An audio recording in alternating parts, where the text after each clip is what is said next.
गेल्या 2 दिवसापूर्वी एक क्लायंट आला होता.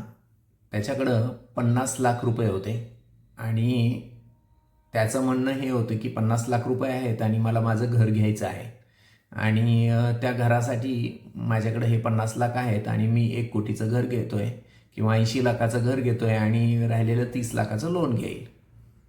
का असं करेल? तर त्याचं म्हणणं हे होतं की मला EMI खूप कमी बसेल, यासाठी मी हे करतोय.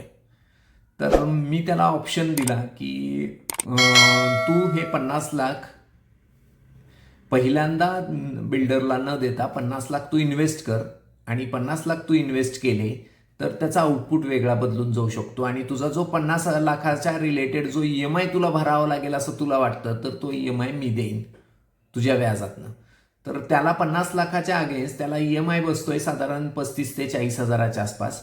तर 35 ते 38 हजार EMIची रक्कम SWPतनं मी तुला आजपासून द्यायला चालू करतो. तू 50 लाख इन्व्हेस्ट कर.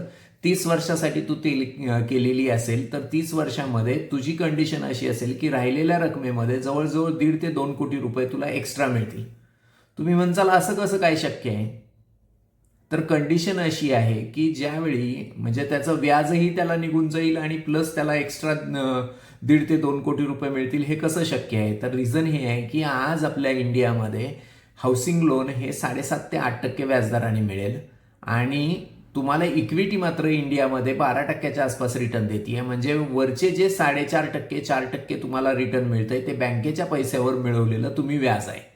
त्यामुळं कधीही लोन घेऊन घर घेणं जास्त चांगलं ना की तुम्ही डाऊन पेमेंट खूप जास्त करून EMI कमी करणं.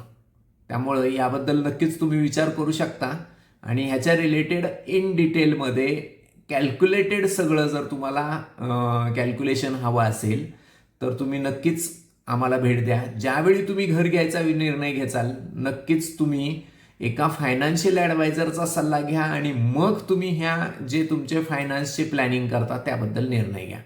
कारण यामध्ये मला हेही जाणवलं होतं की तो सगळेच पैसे डाऊन पेमेंट देतोय म्हणजेच इन केस त्याच्याकडे इमर्जन्सी आली तर त्याच्याकडे इमर्जन्सी फंड पण शिल्लक नव्हते. मग हेही घटनाक्रम चुकीचा घडू शकतो. त्यामुळे ह्याच्या पद्धतीने तुम्ही विचार करून मुवमेंट तुमच्या आयुष्यातली बदलू शकता. कॅश फ्लो पण येत राहील आणि त्याच पैशामध्ये 1.5-2 कोटी रुपयाचे तुम्ही जादाचे मालक पण होचाल. ही मुवमेंट तुम्हाला वापरता येऊ शकते. थँक्यू.